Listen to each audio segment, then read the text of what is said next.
What you're about to hear is a discussion about personal experience with cancer. We're not medical professionals, and at no point are we making recommendations for diagnosis, treatment, nor care. All opinions are highly personal as each individual experiences mental and physical side effects of cancer and cancer treatments differently.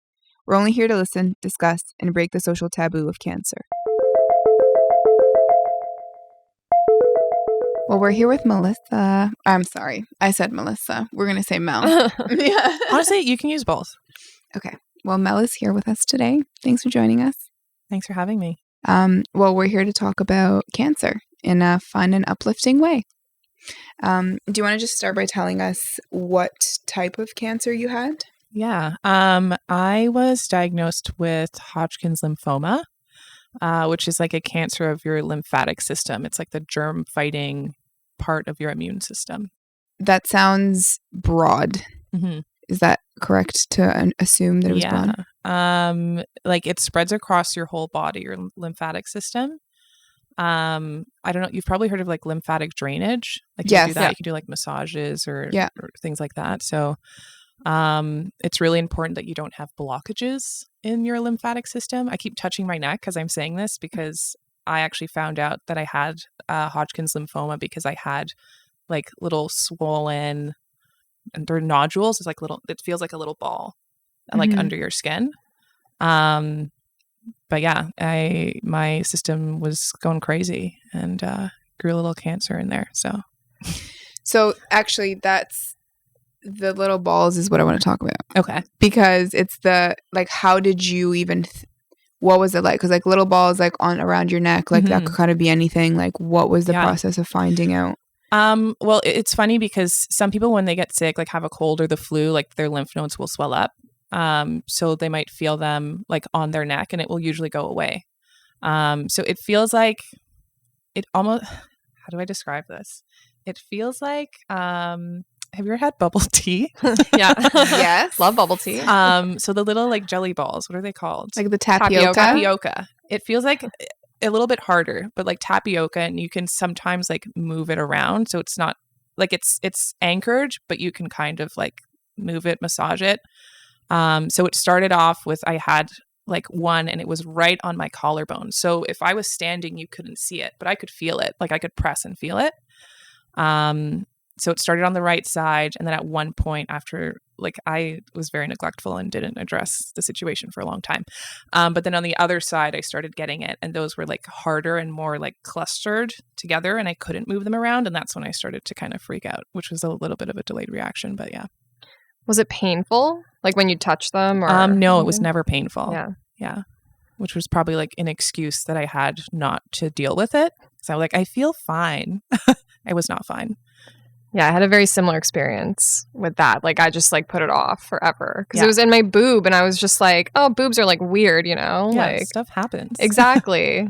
Yeah. Was there any, like, reason for not dealing with it, you think? Or you just really didn't think that it was, like, anything to be worried about? I mean, like, not to throw my old employer under the bus, but I worked in a restaurant before I do what I do now.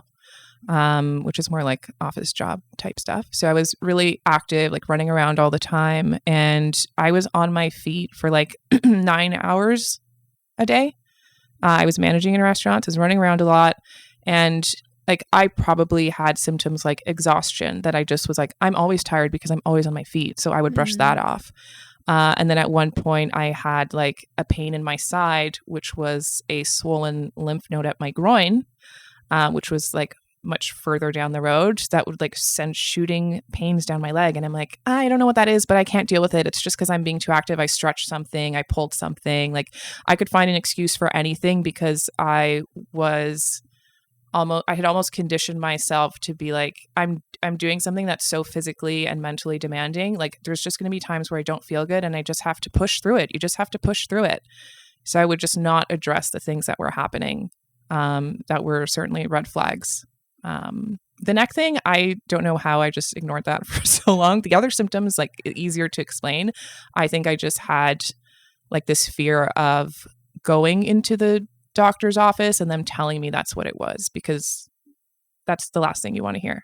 Exactly. There's this thing where it's like not real until it's diagnosed, right? Yeah. So like you can live in this period of it not happening to you, even Mhm. though it is, but like mentally you're not there yet. Yeah, So, exactly. yeah. I feel like the takeaway should be address any balls on your Yes. body. Yeah. Like Any immediately. strange, like feelings anywhere, address them for sure. Yeah. Yeah. When was the one on your neck was the first kind of real Mhm. symptom? When was that?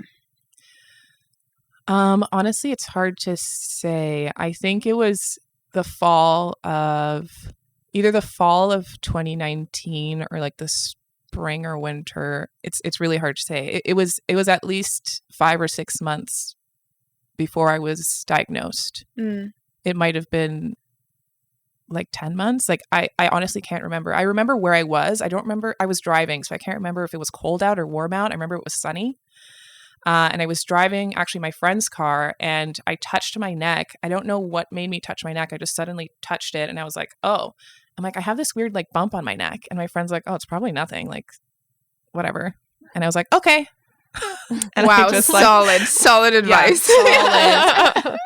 I think that she was just trying to not like me, not have me freak out over nothing. But, sometimes it's not nothing. So it's probably best to actually figure it out. That's probably a better takeaway. Sometimes it's not nothing. Absolutely. So I know you said you kind of held off because, you dismissed it and thought it could be other things. But how long did you actually hold off? So I was diagnosed July 2020. And I think for 4 months up to me being diagnosed, I had, WebMD'd myself. And I was like, everything is pointing to cancer, but it seems really dramatic. Like, I don't feel that bad.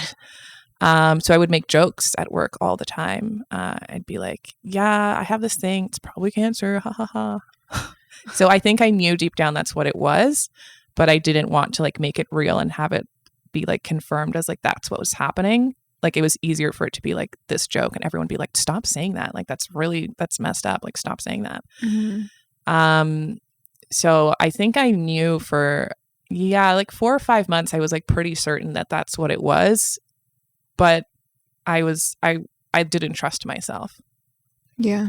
I feel like that's understandable. Like the mental gymnastics you'll go through to not have to deal with something that heavy. Yeah. Was there something that finally was like, all right, I have to go? Like, or is there somebody that pushed you or? Yeah. So as you know, I was working in a restaurant. So at the time, it was like the height of COVID and we were just doing takeout service and I was like, it was really stressful. We were prepping for when we were going to reopen and I was writing all these schedules and stuff, calling all these people being like, hey, do you still want to work? And they're like, yeah, please. I haven't been working for months. So there was a lot going on there. And then I started to have pains in my chest. And I told the people I was working with, I'm like, my chest is kind of hurting. Like, I feel like I'm really stressed out. I had a really short fuse at the time. Like I had no patience or anything. And I think maybe that was tied to what was going on that I was ignoring. And then like the chest pain on top of that and like all this other stuff that's going on. And my paycheck got slashed. I'm stressed about that. So I was like, it's probably just stress. Like I'll go to sleep. It's fine. It's probably like anxiety or something. And my friends were like, chest pain's like really serious. Like you should probably go to the hospital. And I was like, yeah, like if it doesn't get better, I will. So I think it was on the second or third day I was at work and I was sitting in a booth and I was just like holding my chest and I was just sitting there looking down at these papers and this work that I still had to do. And a friend of mine came over and he had just had pericarditis, which is like a buildup of fluid in your heart. And he's like, I had these chest pains and it was crazy and I had to go to the hospital and they told me it was that. He's like, maybe it's just that. But like, you can't get better unless you get the meds for it. So I was like, okay, yeah. And he was suggesting something that seemed so easy to like, so surmountable. I was like, Right. yeah, I can go to the hospital and get pills for pericarditis, but I can't go to the hospital and get diagnosed with cancer. So my friend was like, please, like she was visibly like very, very worried about me. Which I felt really bad about because I was just like I was not caring about myself the way that the people around me wanted me to and the way that they cared about me. And yeah, she's like, please call me. If you need to go to the hospital, I will drive you. I will drive you there. That's So I went home and I was like, I feel like I shouldn't go to emergency. Maybe I should just double check that these symptoms are serious and have like a virtual visit with a doctor. So I have a virtual visit. It's actually over the phone. There's no Zoom or anything. And he's like, he listens to everything that I have to say and he pauses and he's like, I'm going to be honest with you. I really think you need to go to the hospital right now. And this sounds like extremely serious and I'm extremely worried about you. Wow. And I was like, oh, I was like, okay. And I hung up and I remember I had this call. I was sitting on like the edge of my bathtub in my bathroom and I hung up and I think I had like this, it like just all of this came down on me and I was like, oh my God, I have cancer. Like, I just know it. I'm going to go there. They're going to tell me, like, I can't believe I've been ignoring this for so long. And it was like this weird realization. And I was like, I can't continue like this. Like, this is not good for me. So I just sat on the floor in the bathroom and I cried for half an hour and I kind of cried as if like someone had just diagnosed me, but no one had, like I had. And then I called my friend and I was like, I need you to drive me to the hospital. She's like, thank God. Yes, I will drive you to the hospital. I'm coming right now. I'll be there in like 10 minutes. I'm like, thank you. She drove me to the hospital and that's how I finally gave in. Yeah. It's the beginning of the journey. Exactly. Yeah. Well, it's funny because Des, your experience was so different because your doctor was like very dismissive.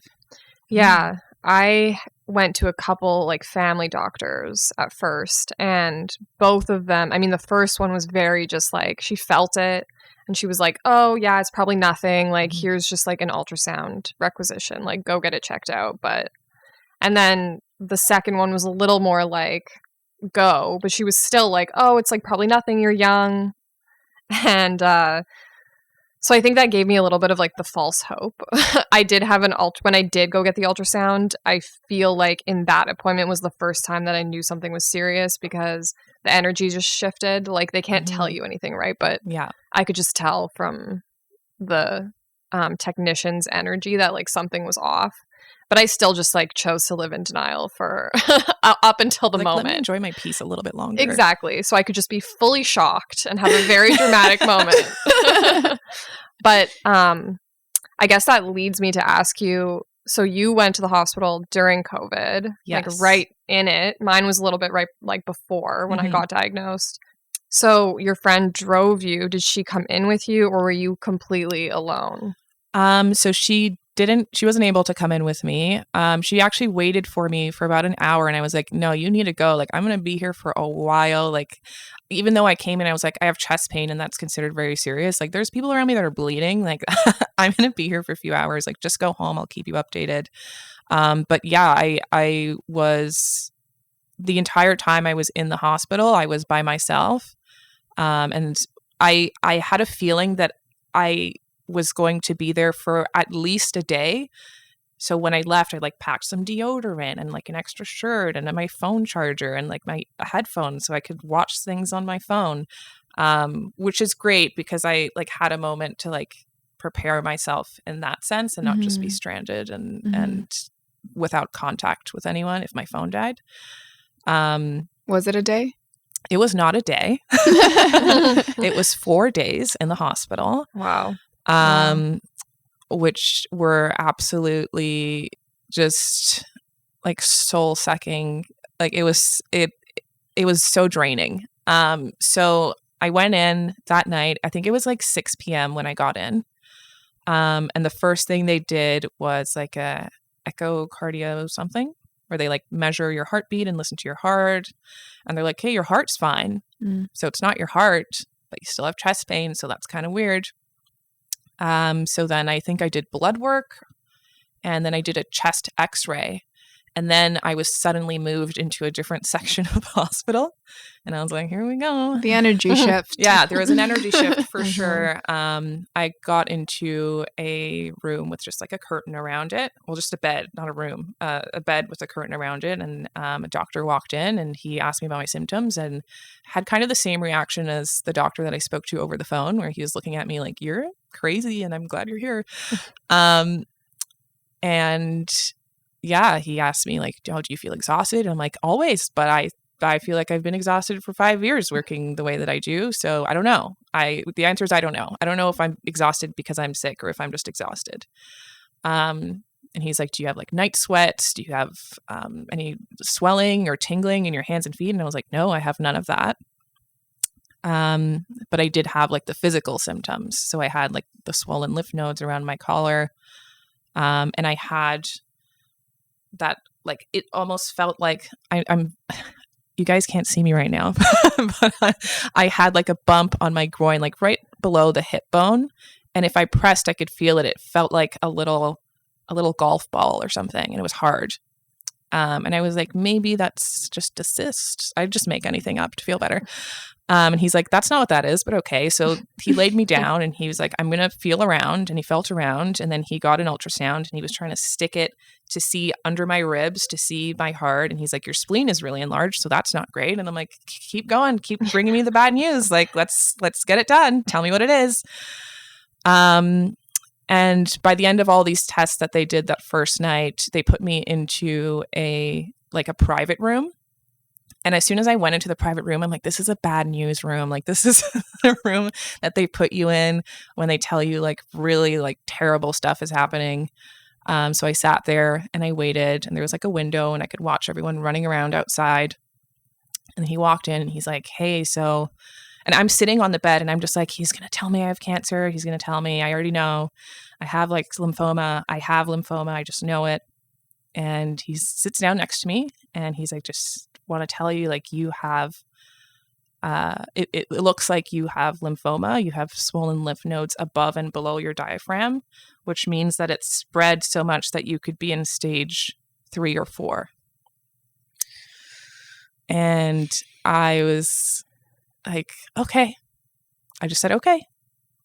And he's just like looking at me like, is she okay? Like, what's wrong with her? And I was just like, I'm like, I already cried. I already knew this was going to happen. Everything's fine. We're just going to figure it out. We're just going to figure it out. This is what I'm thinking in my head.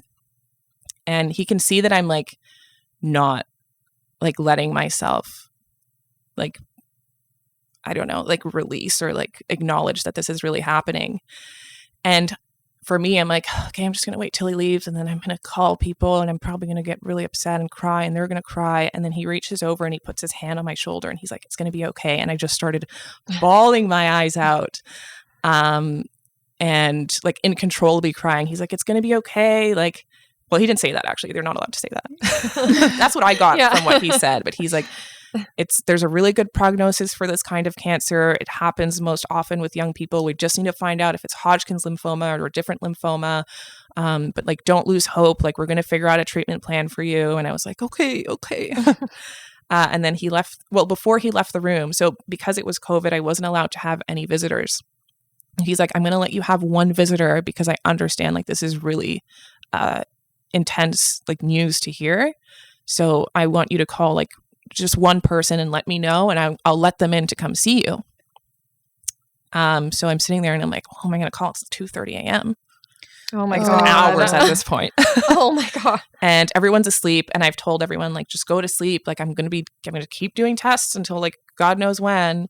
So the only person that like responded to me was one of my friends. I don't know how to describe him. Just one of my friends from work, a really close friend of mine. And I call him and I'm like, hey, can you come to the hospital? And he's like, what? And I'm like, they just told me I have cancer and I'm really sad. And he's like, okay. Yeah, where are you? And starts asking questions. So he gets to he's like, what do you want? Like, do you want me to bring you food? Do you want me to bring you a snack? Like, I'll stop at the convenience store and like get you candy. And I'm like, I don't know if I can eat, but like a junior chicken would be like really great. I could try to eat that. Nice. So he got a junior chicken. He came, they were fighting him at the door being like, you can't come in. And I didn't know how to call the doctor to be like, hey, he's here. So he called his dad, who is like a foot surgeon, and somehow his dad got him in. Wow. And I was like, I'm glad I called you because no one else would have been able to get into the hospital. Thank you for your convenient connection. Yeah. So I came in, he gave it to me. He's like, it's going to be okay, blah, blah, blah. So he's now saying it's going to be okay. And I'm like, I know. Didn't know. But yeah, he gave me my junior chicken and he was like, what are you going to do? When are you going to tell everyone? I'm like, well, when I wake up tomorrow, I'm going to call them and tell them what's going on. And I'm really worried about telling Jordan, who is my boyfriend. And he's like, Jordan's really strong. He's like, you're not going to do this by yourself. Like, you have to rely on him and you have to trust that he's like going to be able like emotionally to do this with you. And I was like, I know he will, but it like breaks my heart that not that I'm doing this to him, but like this is happening and in this way, and that I've like caused this to get so far. Mm-hmm. And I know he's going to be really sad, like sadder than me. Mm-hmm. And he's like, it's going to be fine. Like everything's going to be fine. And I'm like, okay. And then doctor came and they brought me a bed. And they're like, we're going to wheel you to your room. And I'm like, can I walk? I'm like, I don't want to be in the bed. They do that, right? They just want you to always be in the bed, like under the blankets, like burritoed in. And I'm like, I can walk to the room, like offended. They're like, no, please just lay down. It's fine. Like, we already brought it here. And I'm like, I guess since you brought it. So I got in the bed and they brought me to my room. And they wheeled you to the next room? I laid there. It just feels very dramatic. Yeah. I was like, you're making me feel more sick. I don't like that. I'm like, I've been walking for the past like 20, I was 26 at the time, 26. I wasn't walking since birth, but I've been walking a long time. I can do it. I feel fine. I mean, you've been running through 9-hour shifts at work every day. So yeah. And I'm like, you're underestimating how much of myself I can ignore is in a state of crisis. Like, I can walk to my room, but it ended up being like a really long trip. So I'm glad I didn't walk. And yeah, it was 3 more days after that of, I think it was like, I counted at one point because I was getting annoyed, like 18 needles. I did a biopsy. They did it on the groin. That was really fun. They did all sorts of tests, lots of blood work. Yeah. And then on the 4th day, I like finally got to leave. And it was like so nice to see the sun. So nice. I'm very glad they allowed you to have at least one person, because while you were talking, that was the thing where like my heart went out and I was just like, I'm assuming these rooms were probably grayish and you're just in this space by yourself and there's no one there and it's just so heavy. Mm-hmm. So I'm glad that you at least got one person. But what you were saying about Jordan is actually the thing that really even motivated these discussions, because this like emotional burden that you carry, which like it doesn't matter if you waited 4 months, you did not cause it to get that far. Like that's not, there's like a little bit of leniency that has to be given for like the emotional like heaviness of it all, Yeah. I very much relate to that feeling of like you have these people that love you and it's like you're hurting them, even though it's not your fault, It's like it's happening to you too, but you don't see it that way in the moment. And that's really, it's hard to like wrap your head around. Like, it's not me, like it's happening to all of us. And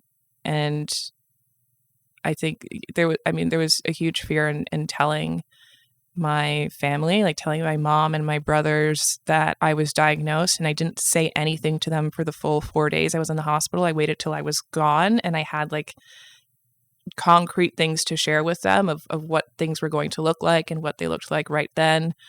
And didn't want to be constantly calling and being like, hey, here's the sad update. And also having the fear of like having to do that over the phone and wanting that emotional burden to be delivered as like softly as possible. That was like a huge concern for me, because they didn't even know anything about like these symptoms. Like my friends at least were watching me and were there along the way up until the point where I went to the hospital. So they were more aware, but to just drop that, especially on my mom, was like heartbreaking. Mm-hmm. Yeah. So what did they tell you at the hospital? Like, what was the information that you were going to have to share? So when I left, what I knew was that it was Hodgkin's lymphoma. And for the people unaware of what that is, which includes me, what makes something Hodgkin's versus something else? I'm not actually sure what the distinction is, but the lymphatic system is the same with everyone. So I don't know what makes it Hodgkin's or not. I just knew that Hodgkin's was better than the alternative. I was going to say, is that the good one or the bad one? It's just it's the better one. Okay, yeah, I'm glad. Yeah, I knew that I had Hodgkin's lymphoma. They said be prepared when we get your biopsy results for this to be stage 4, and I said great. And yeah, I was told like I was mostly asymptomatic. Like there were a lot of symptoms that typically you would have at that stage that I didn't have, which made me feel better. So I'm like, okay, it wasn't that obvious. Yeah, and that the prognosis was good. So there was a high chance that I would be fine. I think it was like over 85% of people survive in the first 5 years, or survive past the first 5 years is what it was. But obviously that goes down the higher the stages. So, yeah, they said, they didn't say don't worry, but they said just eat good food, like take care of yourself. Make sure you continue to exercise. Like we're going to get you on chemo as soon as possible. Like everything was very like ASAP emergency. Like we're going to get you on treatment like next week. Yeah. You mentioned food. I'm curious. Did they talk about food at all? Yeah. Like I asked questions about that. I was like, well, what should I avoid eating anything? Like they're like chemo is going to basically mess up your stomach. So I wasn't supposed to have like apple peels. Like if I was having an apple, I had to peel it. I couldn't have any spicy food.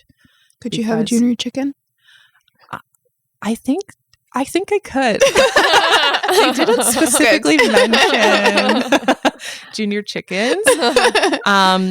They just said like don't have like too many spices, which to be perfectly honest, like I had a lot of spicy food and I felt the pain of that. I would get extremely bloated and I'd have a really painful digestive experience.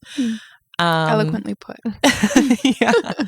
Like I remember one specific dish I had my boyfriend had made like butter chicken, but he'd made it like ridiculously spicy because he always does. And it was so good and I couldn't stop eating it. And then for 3 days after, I looked like I was pregnant. I was in pain. I was sweating. My body's just like, I can't do this right now. I can't. And I'm like, you have to do it. I need to keep eating this food.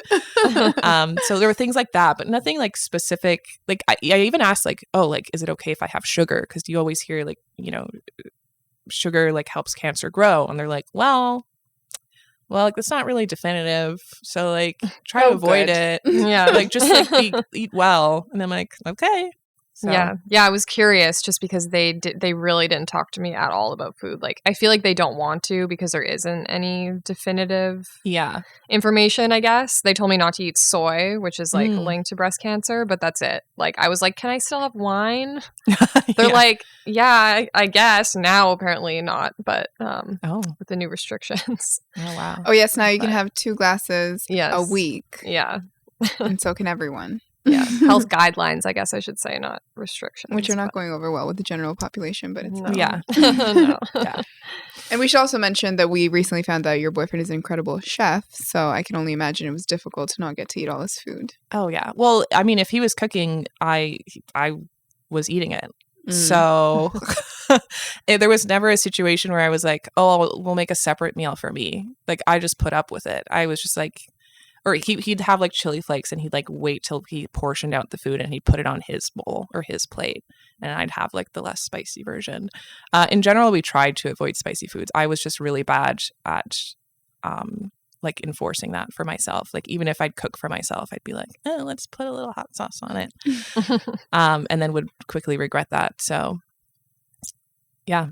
I don't know if there's a better compliment to your boyfriend's cooking than you forcing yourself to eat his food through extreme pain because you love it so much. Yeah, I was like, I just need it. I'm sorry. Okay, so you leave the hospital after these grueling 4 days. What happens next? So we had I had a lot of chats with my doctor who I met when I was in the hospital. I'm sorry to cut you, but just for our context, you were in Toronto at this time. Yes. Were you in a Toronto hospital as well? Yes, I was in a Toronto hospital. I don't know if I can say it. It's fine. Yeah, I was at Sunnybrook. It was like 15 minutes away from me, so it's the most convenient place to go.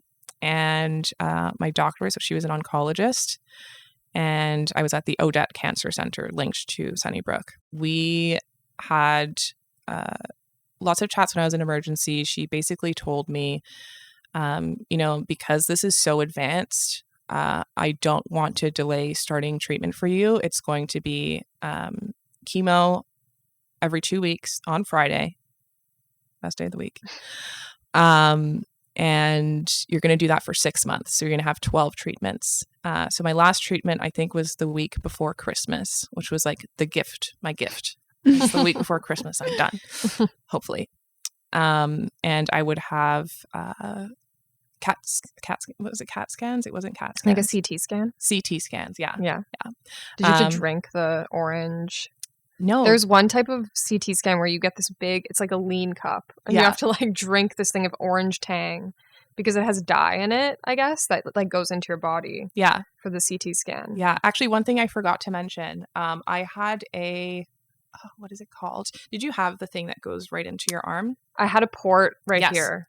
Okay, yeah, right on your chest. Yeah. So I had a port. I have this scar right there. Tiny. But I had a port in my arm. I had that done before I left the hospital. So it's basically like it's a little plastic tube that goes into your arm all the way to your heart. So when you're getting chemo, they do it through the port so that like it gets diluted.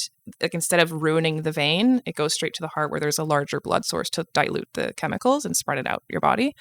There's a reason I mentioned the port. CT scan. Yeah, so they would give me that dye through the port. Oh, okay. So it would go straight into my bloodstream. That makes sense because the only time I had to drink the Tang was like the very first one I had when I was just doing all the tests. So I didn't have anything yet. But. Yeah, no, it happened very fast. I think it was day 3, I had the port put in my arm. So this was after the 18 needles. And she was like, I know this is weird and it's going to be like an adjustment. I'm like, please don't poke me anymore.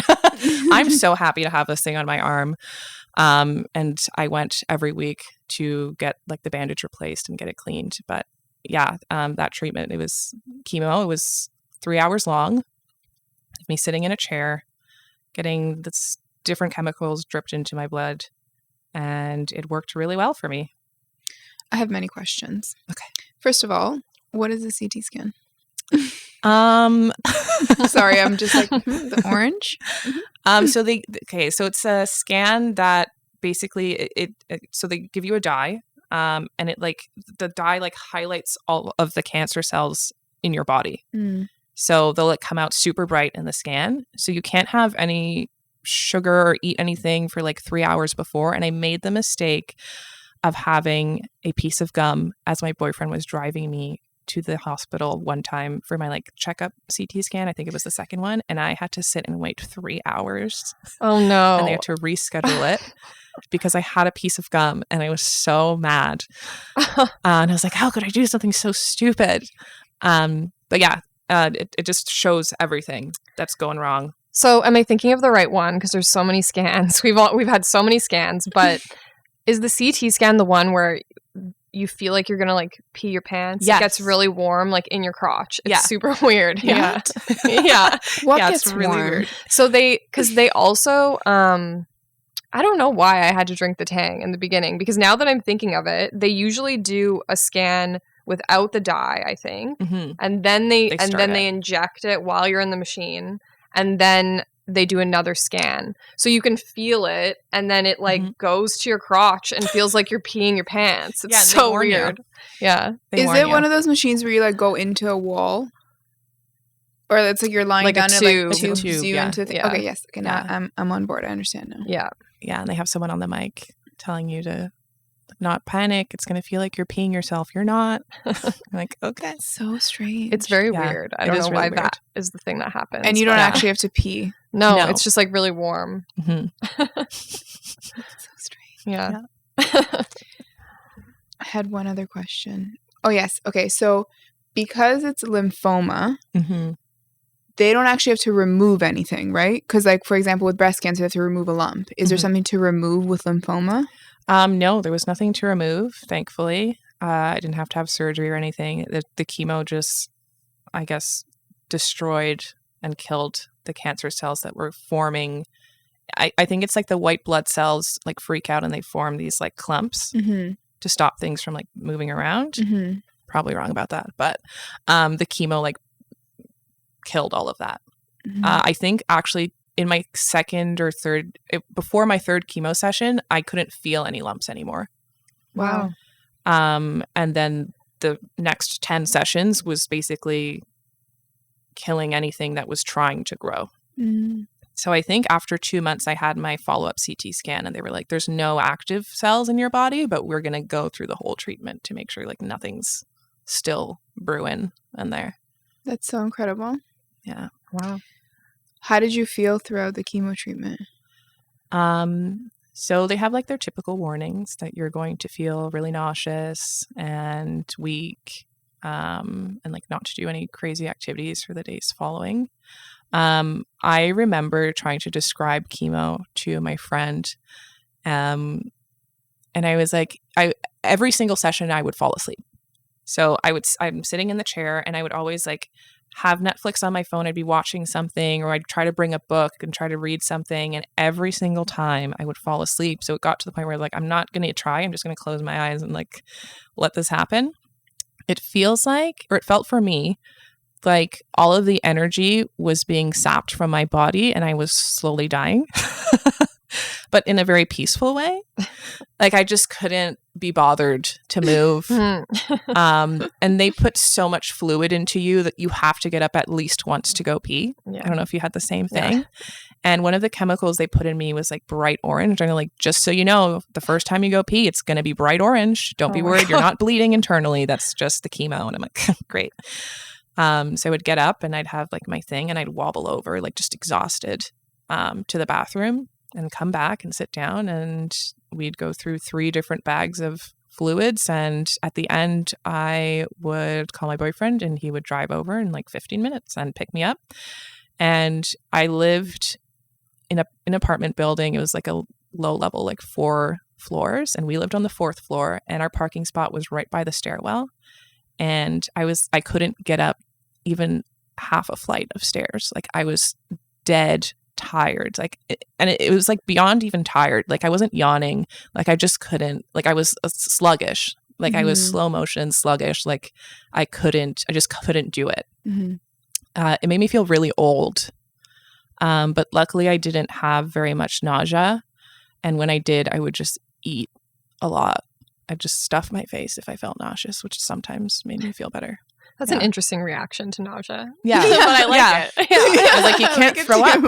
You got to hold on to it. This is the energy that I'm giving back after that horrible experience. But I would be pretty just sluggish, dead tired for 2 days after. And then usually by Monday, I was like feeling sort of okay. And then I had like a week and a half until the next one. How did you get up the stairs? I was literally going to ask the same thing. I was just like, dude, chill there for a bit. Like, so he would actually drive to the front of the building. I would go into the lobby and I'd sit down. And then he'd drive around, park, run around, like run through the building to me. And he would go up the elevator with me. Oh, great. So you did have an elevator option. Yes, we did. Yeah. Oh, thank God. Okay. It just took like a lot longer to get home that way. It was like an extra 5 minutes, but it felt like after going through chemo, I didn't want to see anyone. I didn't want to talk to anyone. I just wanted to lay down, watch like a stupid movie and like have my cat in my lap and just like relax. Yeah. Did you at all have to work throughout this? I did not. I didn't work for a long time. So with my job, I was a salary manager. We had insurance. So there's this thing called like great illness or critical like illness. Critical illness. Yeah. I got the same thing. Yeah. And I think we were with Sun Life. Yeah. Mine was through Sun Life. Yeah. So it was, okay, wait, before I get into that, when I found out I was diagnosed, I immediately messaged my GM. I think I messaged him at 2:30 a.m. So he woke up to that message, which was really not nice of me. But he messaged me the next day. He's like, anything you need, tell me. Like, you don't have to come in. Like, don't worry about any shift or any work that you have. Like, just let me know what's going on when you know. Ugh. And I was really lucky because someone in my company at a different location had the exact same cancer 8 months before, like had been diagnosed 8 months prior. Wow. So had just finished treatment.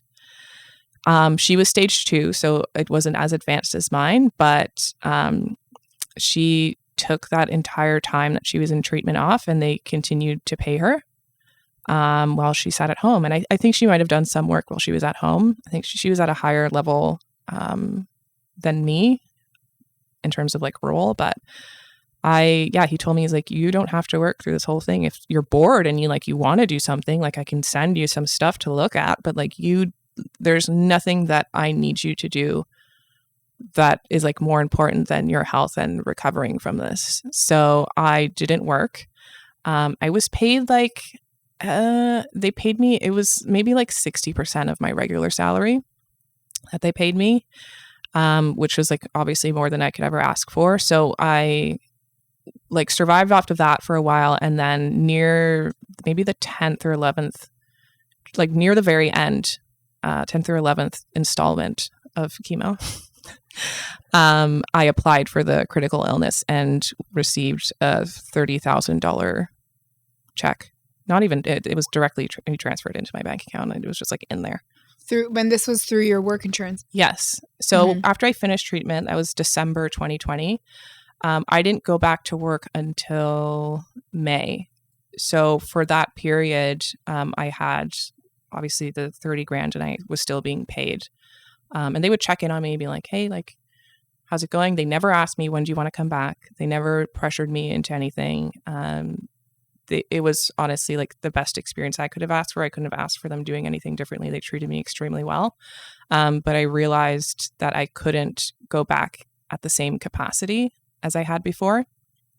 And I told them, like, I can't manage anymore. Like, it's not good for me. The thought of going back is extremely stressful to me. And it put me in like a mindset that does not serve me at all. And they accepted that. Good for you for being able to realize that and then also vocalize it. Yeah. It was a really hard conversation to have, or I definitely was in my head about it a lot until I actually sat down and I realized the person that I was speaking to was someone who had like really been behind me and supported me through the whole thing. And he was like, absolutely, like, I totally understand. And I totally get that.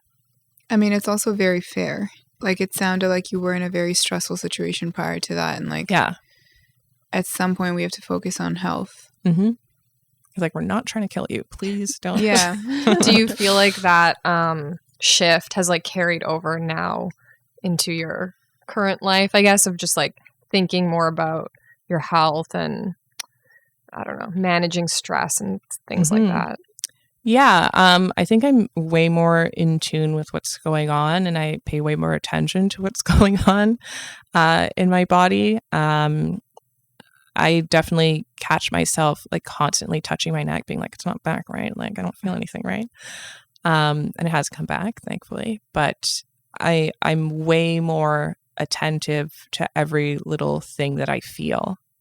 And I take way more seriously the stress that I do go to. And I'll note to myself, I'm like, you're really stressed right now. Like, maybe you should go like sit down and like maybe write down your thoughts and like just take a breather, because I have this reaction of, I no longer have the reaction of like, just push through it. It's fine. It's like, no, let's take a look at this and think about it for a second. Where is it coming from? Because before I was like, it's everywhere. It's coming from everywhere. Like, I don't know. It's fine. Whatever. Move on. And now I'm much more thoughtful about the things I feel. Yeah. I feel like I had a very similar experience because I was working a job that was also just very stressful at the time. And I feel like my main focus was just like work. Like, it wasn't anything else. And I was exhausted, and but I didn't even think about it. I just did it. It was just like going through the motions. I didn't even really realize that there was like another way, you know? But definitely like I used to do like digital media producing for a company. So I stopped producing altogether almost. Mm-hmm. And now find like my life is just way more chill because I just will set rules, and you can create a new reality. Yeah. It's not impossible. It's not like your situation is all that exists. Yeah. So it's definitely like it definitely changes you, like, to feel like for yourself how you just have one life and you're like, it could just end. So you take yourself more seriously, but I think in terms of things that happen outside of you, or at least in my experience, like, I'm like, you know what, that's out of my control. I'm not going to stress about it. Like, I can't take all this stuff on. It's just not good for me. So exactly, it's like a shift of priorities too. Yeah. I think, but I think there's a lot of not really, how you said you could like create a new life, or you can, change your life. I feel like a lot of the time when we're in stressful situations and do stressful work, which I think is a lot of young people, mm-hmm. we get there very unintentionally. Mm-hmm. And then you're there unintentionally and you're not intentionally fixing it either. And I just feel like it's a whole, like, even just hearing you guys think about, I've gone through my own understanding of like, okay, I can't deal with the amount of stress that I'm dealing with, and I'm trying to like minimize that. But I just think it's scary how many people deal with such an unhealthy amount of stress. And if we really broke it down, does it make sense? Is it worth it? Mm-hmm. Yeah. Because did you ever find out what may have caused your cancer? I don't know what may have caused it. I do know, I mean, I did like genetic testing after because I was just so curious about like what my body was doing that I was not aware of. And according to genetic testing, I don't handle stress well, like my body doesn't. And I know that because I get migraines when I get extremely stressed. But also my body is not good at processing I don't know how to describe this beyond like toxic waste. Like when you're drinking a lot or just, let's say, smoking a lot, like your body's processing all of that stuff that's not supposed to be in you. And my body's apparently not good at doing that. So I do have to be very conscious of like what I consume and at what rates I am consuming them. That is so interesting. I did not Yeah. know that you could find that out from a genetic test. Yeah, me Mhm. neither. Wow. How do they explain to you how they know that? Is this like I'm just mind blown. I will send it to you. It was like a 40-page document. It went over so much stuff, like what nutrients my body is best, like processes the best, which is like fish, apparently, like Mediterranean diet, and like it tells you a lot of stuff. I don't exactly know how they get to the bottom of all of that. I assume they have like a large database that they work off of, but I couldn't explain it. Why are we not all getting genetically tested? Like, I want to go tomorrow to understand what's happening. Because even the thought, like, everybody tells you stress is bad for you. Mm-hmm. But to know that you could actually find out that, like, well, your body specifically can't deal with stress in this way, or like you can't deal with like, getting rid of toxins properly. I feel like that would really be like, okay, stress actually is not good for me. I'm actually going to listen to this, and maybe I should just have 2 glasses of alcohol. Now I'm considering these guidelines. But maybe like the alcohol helps deal with the stress. I don't know. So it's like you can see all of these like numbers and things, and you just kind of have to decide like what's worth it and what's not. Yeah. You still have to be a human being. Yeah. And like, quality of life is a thing too, right? Yeah. Like you can't just completely cut yourself off of everything. But that's very interesting to know. Speaking of genetic testing, did you do any genetic testing to find out, or did this test tell you if any was like family related or like passed down? Yeah. So I don't have a family history of cancer. I was the first one.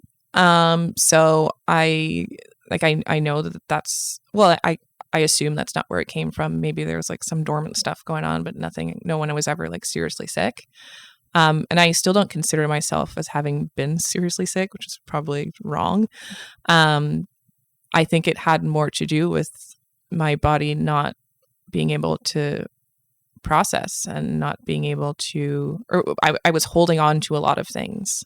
But I mean, no doctor has said this to me. This is what I've assumed from what I've seen in that test. And well, the doctor that did explain the test to me said, like, this could be a reason. It's not definitive, but your inability to let go of things and process toxins could be a huge reason. And he's like, you should be concerned about that, because what if it comes back? And I'm like, don't say that to me.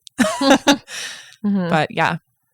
What is the like prognosis for like future? Is it common? Is reoccurrence common, or is it?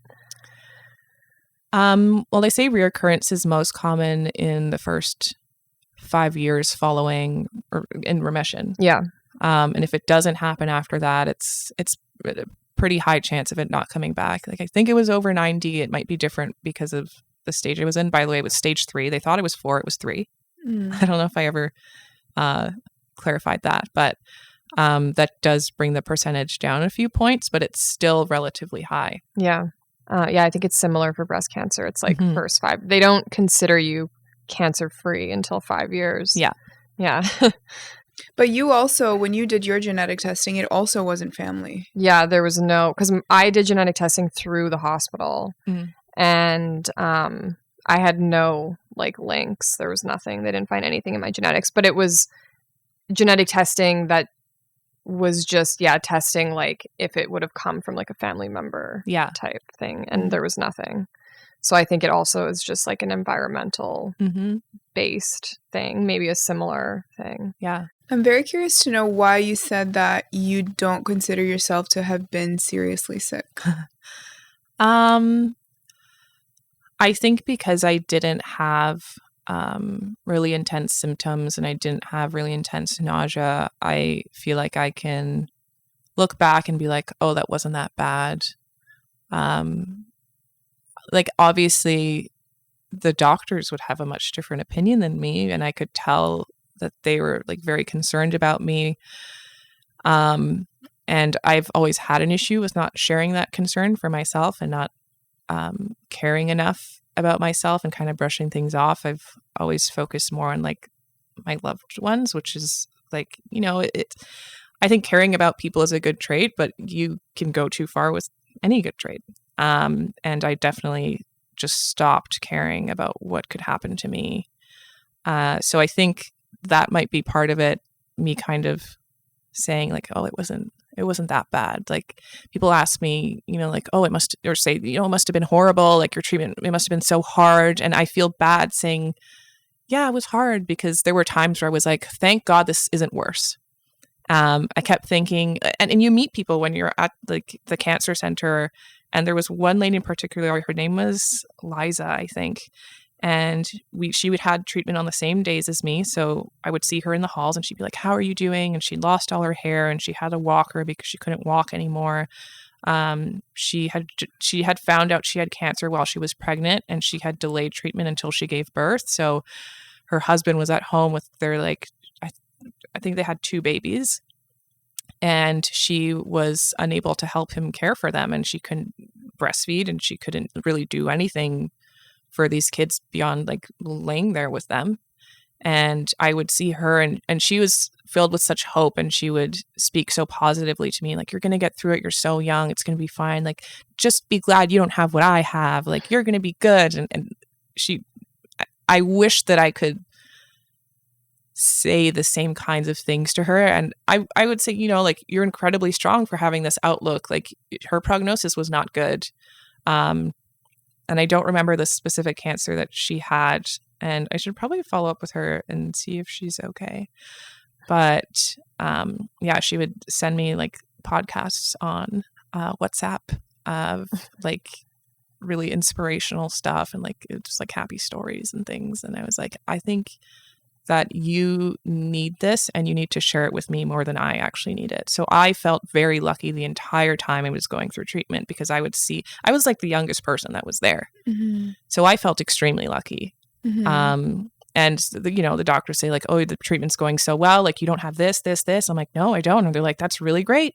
So everyone around me was telling me like, you're doing so great. You're doing so great. And I'm like, I am doing great. This is fine. Everything's fine. I'm having a great time. I was not, but I relative to what I'd seen, I felt like I didn't have the worst cards dealt to me. Mm-hmm. Did you end up having to lose your hair? So my hair did thin out quite a bit. And I ended up cutting it all like really short. No one else agreed with me that it had thinned out. I clearly have a lot of hair. I was gonna say your hair is Yes, like pristine. nice, So yeah. Thank you. So I just felt like I wasn't myself. Like I'd have clumps falling in the shower, and I'm like, I can't deal with the long hair.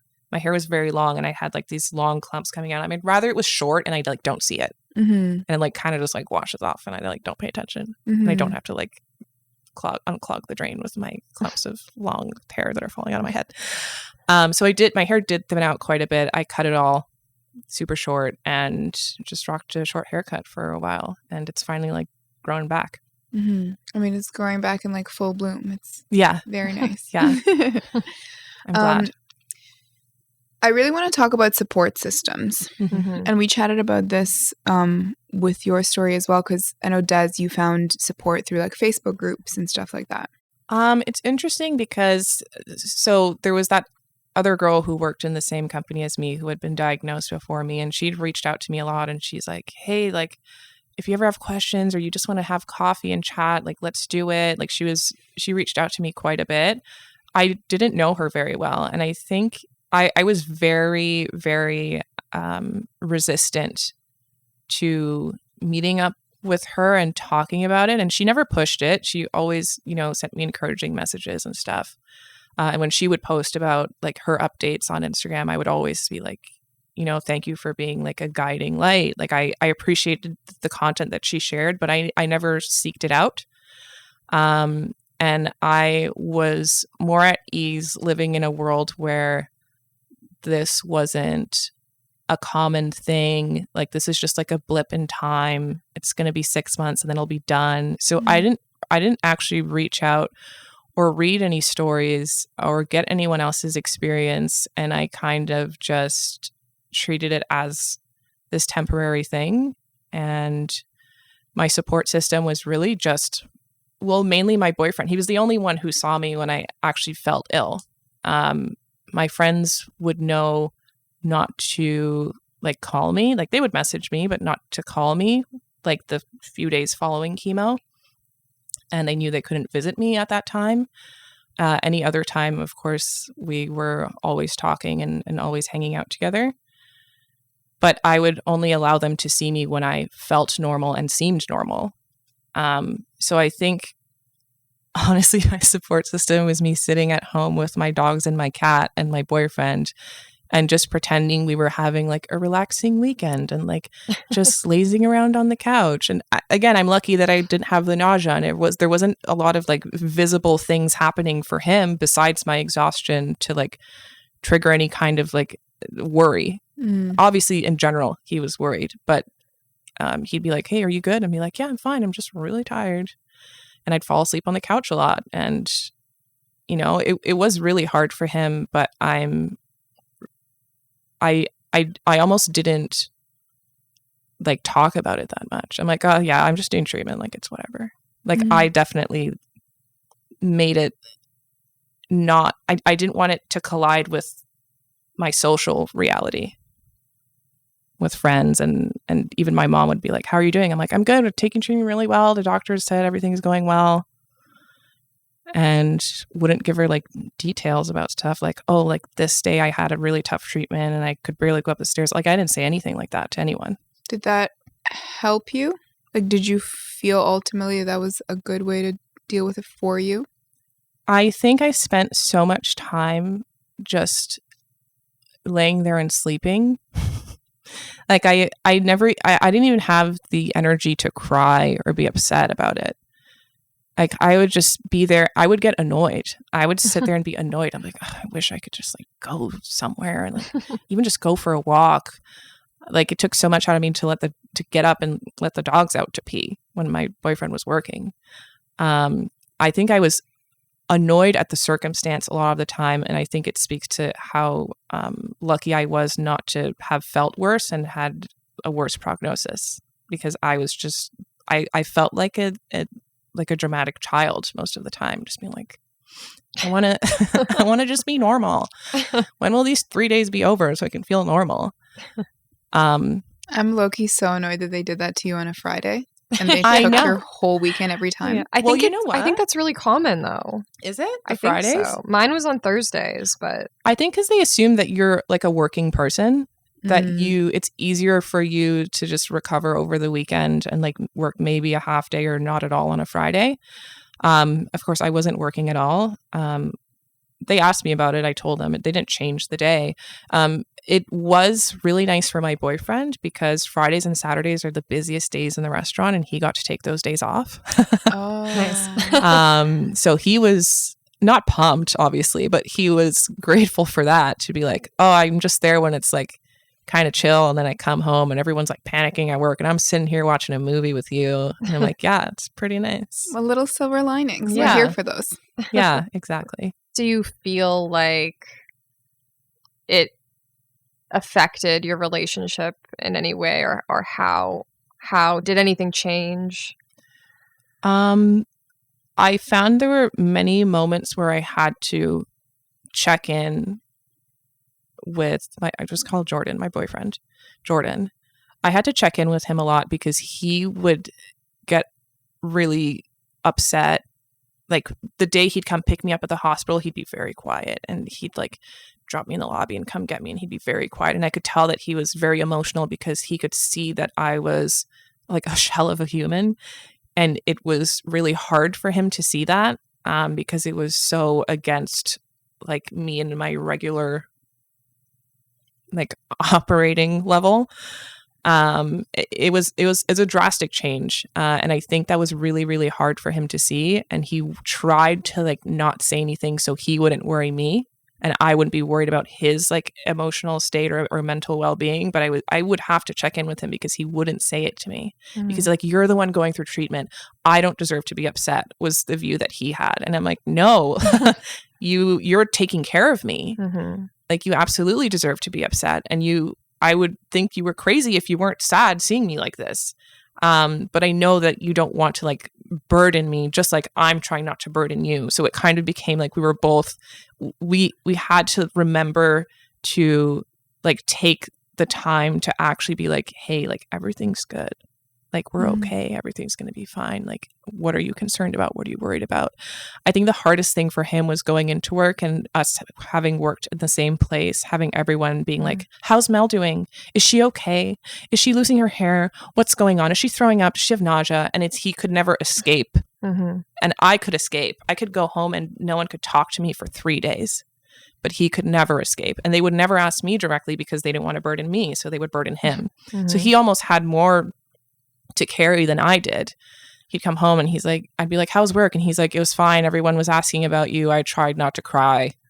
Like, I'm here and you're sick, and I go to work and everyone's like, she's sick. And I'm like, I know.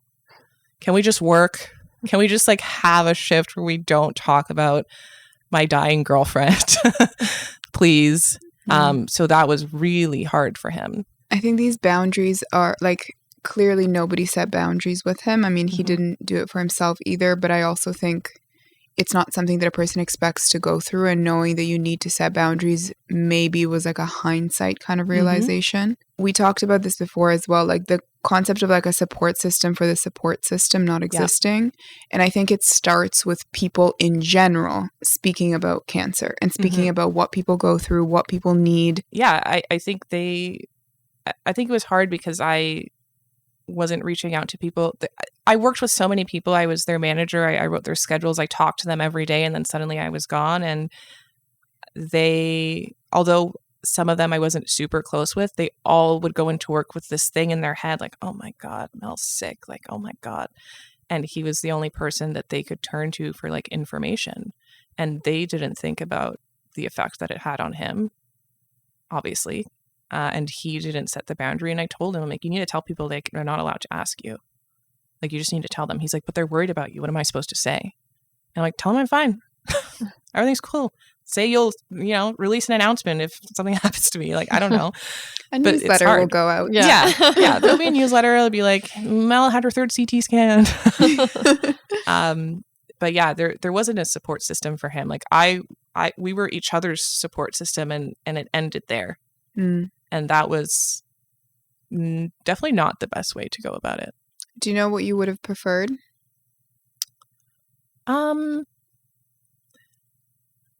I think it's against his nature, so I know it would have been hard for him. I wish that he'd set the boundary, or like someone had. I wish I'd even just called in and be like, stop fucking asking him. Leave him alone. But I don't think I realized how bad it was until like it was like months in, and I could tell it was something was weighing on him, and I'm like, what is going on? Like what? Like I'm doing great in my treatment. Like, what could you be sad about? Like, everything's going so well.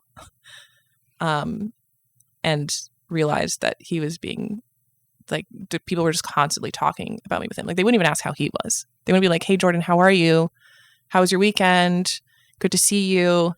It was constantly like, hey, Jordan, how's Mel? Hey, Jordan, how's Mel? And he became this invisible person. He was, like, the gateway to me. Mm-hmm. So I wish that we'd been more strict with we didn't establish any boundaries. I wish we'd established boundaries and been very strict with them, and I wish I had played a part in helping that. And I think as much as I was like, oh, I was fine, and I wasn't like thinking about it a lot, it's in the back of your mind constantly, and there are things that happen around you and you don't notice them. And that was one thing that I was very sad not to notice, was his struggle and his pain through that. What would you have preferred, though? Like, what for your own setup? Yeah. For my own setup? Like, what would I have? I wish he could have not worked too. I think I would have preferred that. The expectations had completely changed for me, but him as my support system, the expectations were still the same. Like, we're going to give you these 2 days off instead, but like, you're still going to work full time. You're still going to have the same responsibilities. Work might follow you home. You might get messages. I know that you're like driving her to chemo right now, but hey, like, can you help me with this thing, or answer this question for me? Or like, where do I find this? Or how do I do that? I wish that almost like when you give birth and you have mat leave, and your significant other always also has a leave. Like, I wish that had been possible. I think that's what I would have wanted to be different. I still don't think that I would have emotionally reacted differently. I think I still would have just been happy to sit by myself and process it. Does that answer the question? It does. You keep not talking about yourself. You're just talking about your boyfriend. I know. It's very you. It's my problem. I have a deep problem. Yeah. But I do think that what you're saying is really important, because there is a lack of understanding that, and you even said it at the beginning, like, the physical cancer is happening to you, but it's happening to everybody that loves you. Mm-hmm. And I think we forget that. Yeah. And I think at the end of the day, like, your caregiver, and especially your partner, is the one that, if worst case scenario, you die, you don't have to deal with that anymore. Like, you're dead. Yeah, you're gone. They're the ones that have to go on with that loss. Mm-hmm. And they're carrying that the entire time that you're like going through treatment. Yeah. So I think people maybe just don't think about that and rely very heavily. I'm really surprised that is not something that is addressed at a hospital at this point. Yeah. It is mentioned in some capacity, like who's taking care of you when you're at home, like, what's the situation like. They do talk about that, or they did with me, but it was framed in a way that, like, just so you know, most people who go through this, their partner leaves them. You should be prepared for that. And every time they'd be like, who's picking you up today? I'd be like, oh, it's my boyfriend. And they're like, you're so lucky that, like, you found a good one. Like, he cares about you. So they kind of instill this fear that, like, you're going to be too much. So maybe that might have tied into the things that I would just swallow and not say, and like try not to be like such a burden. And like, I wish I'd and I'd tell him that they said that to me. I'd be like, like, you're so amazing. Do you know that a lot of like people just get divorced when they find out their partner has cancer? Like, that's a thing. And he's like, that's crazy. I would never do that. And I'm like, okay. You did find a good one. Yeah. Did they tell you that too? No one like outright told me that, but I was part of a lot of like there's this support group called Rethink that's like a breast cancer focused for younger women. Mm-hmm. And people would like talk about relationship issues, and it seemed like a lot of people did struggle with issues in their relationship. I also was very lucky that I had someone that like didn't even really like question it. It was just like, I'm doing this with you. Yeah. So I don't know. I guess there are people out. I think that if you don't have a really strong foundation, something like this could really like rock you, because it definitely brought up issues in our relationship. Mm-hmm. But we were able to just like work through them. Whereas I guess if you don't have that solid foundation, like it might be harder to make it past that. Yeah. And things change. You know? Yeah. I mean, you're right about it's weird that there's no mention of that, and the fact that the one mention that I had was negative. And no one even talked to me about like, oh, there's Facebook groups, like there are support groups, like no one talked to me about that. They might have given me a pamphlet about like mental health, but nothing really beyond that. They were just like, yeah, this is happening. This is your treatment. Glad your boyfriend's here. And there was no real conversation about how this affects the people around you, or even how it will affect you mentally. Like physically, extensive conversations. Mentally, no. Because ultimately, even if they, like, I understand that a hospital can only deal with so much, but especially in a country like Canada, in which we're so lucky to live, especially when these scenarios come up, I just think it's more than dealing with the physical, obviously. Like, there's obviously the mental that is sometimes most of the time a longer lasting issue. And for there not to be a structure around it is just surprising, because even if they're like, okay, we're your doctors, we can't deal with your partner or significant other, but ultimately then you're left with that burden. So if they don't deal with it, they're forcing you to deal with it. And then they're telling you that you might be too much. And it just seems like a lot to put on a person who's physically just trying to get up the stairs. Yeah. I just want to make it home. On the note of partner stuff, did you at all have to consider anything for like egg freezing or any of that kind of stuff?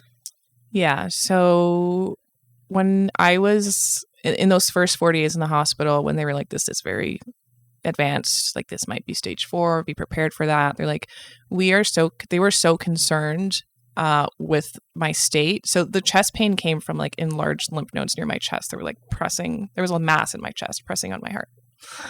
And they were like, we can't wait. We don't want this to affect your like heart health, your cardiovascular health. Yeah, is that the one? Sounds right. We don't have time to do egg freezing. You're starting treatment next week. This may affect your fertility, but we can't do anything about that.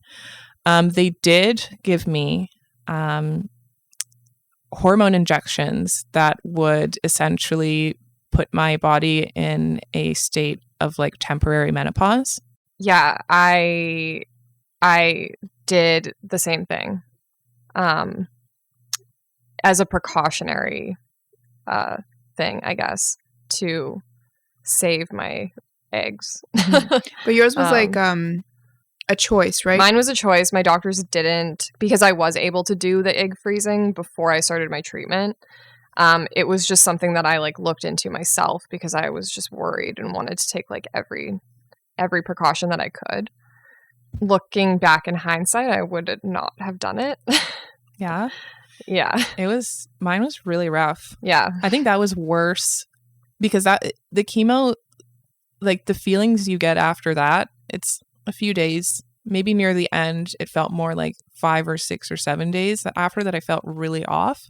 but that was all the time. The feeling of being in like this temporary menopause was all the time, and it was horrible, and I'm not looking forward to it when I'm older. What kind of symptoms did you have? I've heard, and I don't know what the drug was that you're on, but I've heard that this is worse than menopause because you go from like normal to 0 estrogen, and like your hormones are just completely, you don't actually like get slammed into it like that when you go into menopause. So there's hope. Okay, that makes me feel so much better. Yeah. Because I would just complain all the time. That was the one thing that I was like, I'm not going to complain about chemo because like it is what it is. I feel okay after a few days, but I would be in the car and I would get heat flashes, and they are so annoying. I think I spent a lot of time when I was in treatment just being annoyed with what my body was doing. I would get intense night sweats. I had to sleep on a towel. I bought like specific sheets for like sweating because I was like, I can't do this anymore. I'm like, I can't wash my sheets every day. Like I'm too tired to do this. And I would just swap out a new towel every day, and I just wash all the towels together. Because I was drenched. Like I had no blanket on me. Actually, I'd have my own blanket. So 2 blankets.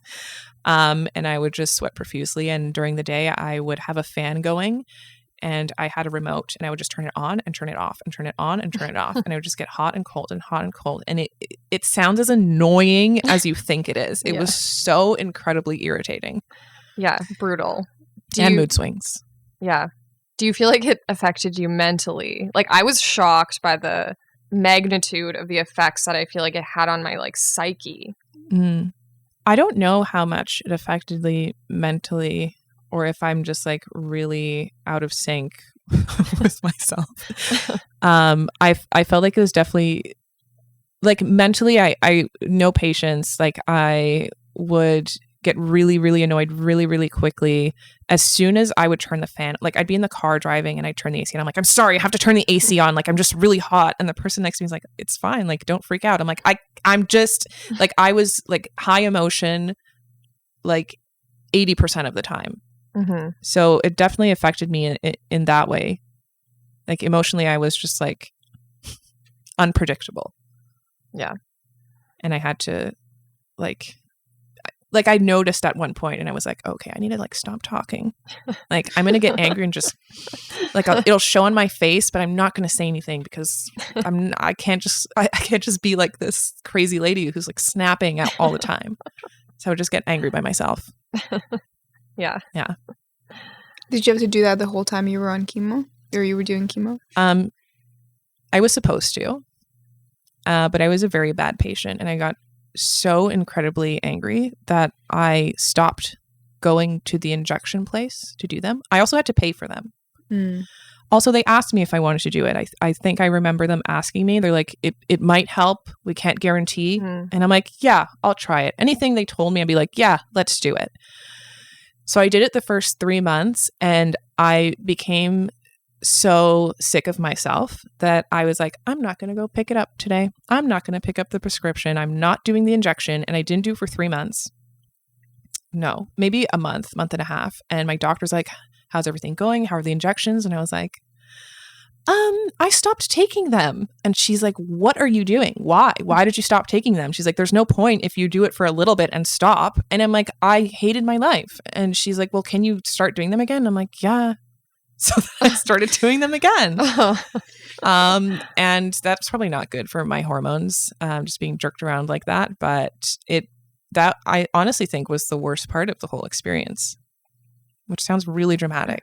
I feel like the emotions from that time come back, and I get like really, really upset about it. But it's not dramatic.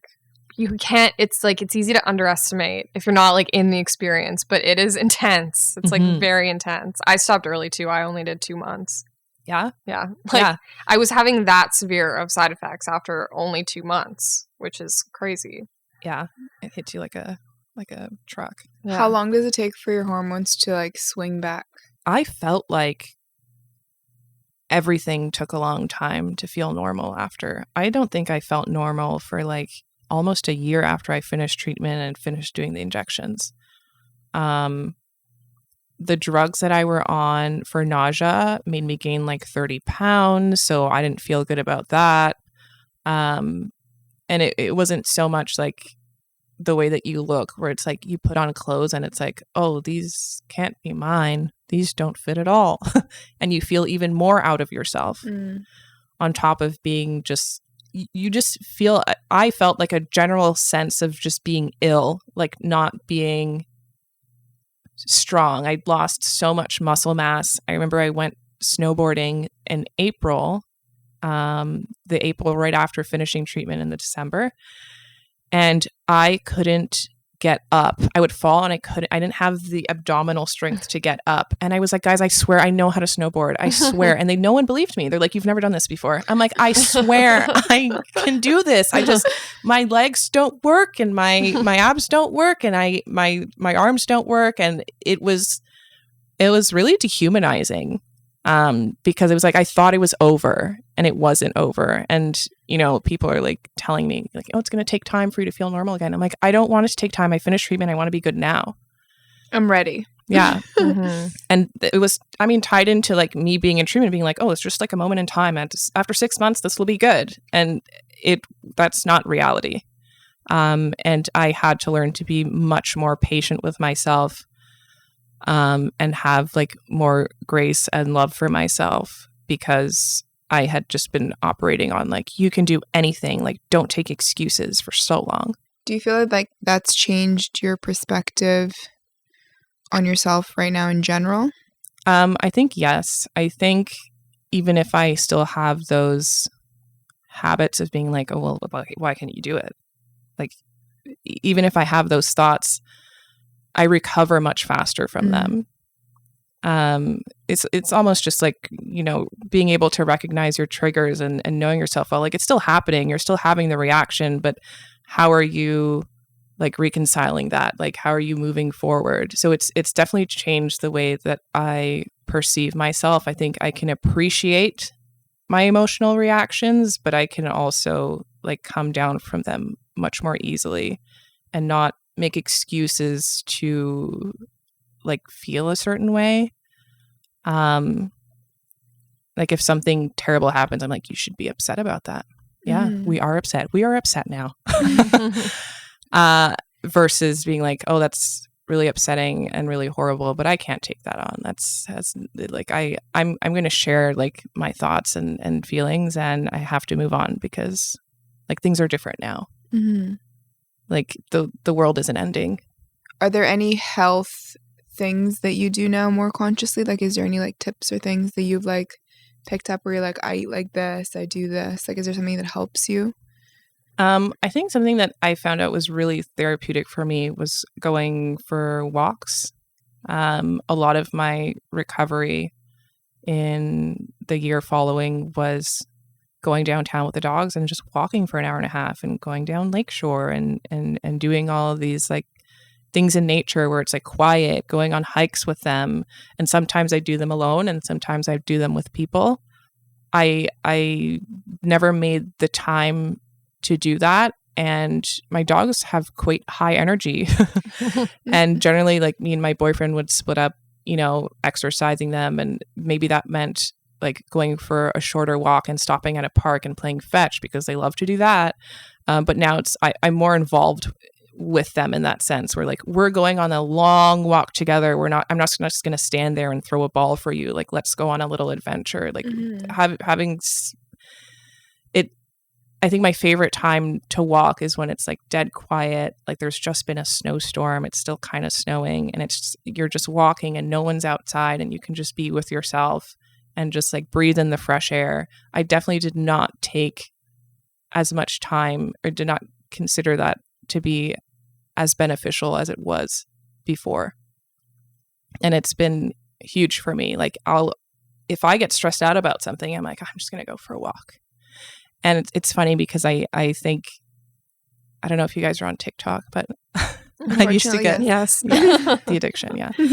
I used to get a lot of like content about like, oh, we're going on a mental health walk. It's 2020. There's nothing else to do, but it really did help me a lot to be like, yeah, I can just go outside. I don't have to sit here. Like, why would I just sit in here? That's sad.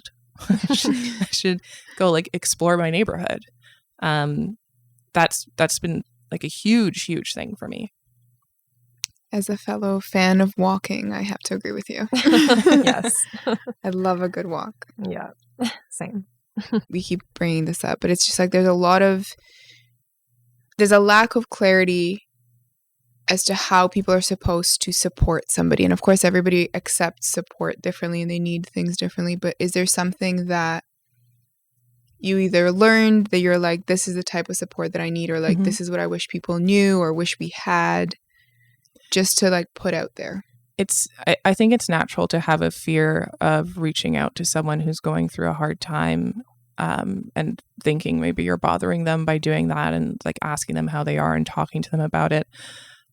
But you don't want to get to the point where someone's passed away and you wish you'd spent more time speaking with them and just being with them. I think the fear of not wanting to bother someone by reaching out isn't like, that's all in your head. And if someone has a boundary that they need to draw, especially when they're in a state where like things are really hard, they most likely will be like, I don't want to talk about that. Like, let's not do that. Let's do this instead. Like, I think communication is the only way we get anything done and the only way we move forward. And we have to have conversations with people, and you have to reach out to people when, like, whenever. Nothing bad has to be happening and nothing good has to be happening. But literally those days that I would go on walks with my friends and we would talk and talk and talk, and she'd be like, how did you gain 30 pounds? Like, it felt like you were still pretty active when you were in cancer. And I'm like, oh, like I was on this medication. So that was a huge thing. And of course I'd stuff my face anytime I felt nauseous. And there's people that'll be really afraid of asking those questions. And obviously, be cautious with things that you ask when it comes to weight gain. But in general, I think it's hard to encourage someone to reach out. I think people really get in their heads about it. But I know for myself that there were a lot of times, like even when I say like I was sitting by myself and my friends knew not to call me, like maybe that's what I needed. To relieve that burden off of my boyfriend. But at the time I was just like, this is fine. I'm just going to do this and no one has to be upset. No one has to be upset. But looking back, like how would they have felt? Again, I'm focusing on them, but how would they have felt if things hadn't gone well? And they're like, oh, I didn't even really talk to her about her experience. Like I didn't even know it was that bad. Like I didn't know what was going on. So I think we really underestimate like the power of conversation, which is why this is so important. And I just want to say, I think that maybe because you're not thinking about yourself, maybe talking in those moments when you don't want to put it on someone else, like maybe it's unburdening yourself if you do, though. Yeah, I there's definitely been times where people have been scared to tell me something that's been going on in their life, and they tell me, and I'm like, why were you scared? Like, I'm always here for you. And then it's so difficult sometimes to flip that the other way around. But if you were having a hard time, I think you'd want to talk about it. When people lose someone in their lives, they wish that someone would reach out and ask them about that person. Like, how, like if you lost like your mother or like your grandfather or something, you'd be like, oh, what kind of person were they? Like that is a great way to unburden. I don't know how else to describe it, but holding things in is not the way to help yourself, and not the way to help anyone else. And maybe you're not the right person to handle that conversation. Maybe things will come up and you're like, hey, like, let's find some therapy for you, or let's find like someone who can like manage these conversations and actually help you. Something that my GM actually used to say to me all the time is people are storytellers, and people will create stories in their mind and will create a reality that's very different than the one that they're living in. And you'll think, oh, they don't want to talk to me. They just want to have time to themselves, and just because so-and-so, and you make up like this whole story and the reasoning behind it and why it's that way. And then you talk to them and you're like, oh, I was totally wrong. So that's definitely something I've done, where you just make up assumptions about people based on what you see on the outside. You never know what's going on inside someone's head. Unfortunately, sometimes, but we just have to find a way to make that a more, I guess, acceptable thing to like reach out and ask difficult questions. It takes a lot of bravery. It's a really hard thing to do, but I think we should highlight those moments more. Exactly. I think it also just like provides a little bit of hope, because I think if all you know is what you see in like the movies, and when you hear about cancer, it's like worst case scenario situations, I think a lot of the time. Mm-hmm. So I think, just knowing that it's not always that there's life after cancer. Yeah. I like that. Ending on that note. There is life after cancer. Yeah. And it can be cute and fun. Yeah. Well, thank you so much for chatting with us. It's so nice to meet you in such like an intimate way. Mm-hmm. But yeah, thank you so much. Yeah. Thanks for having me. It was fun.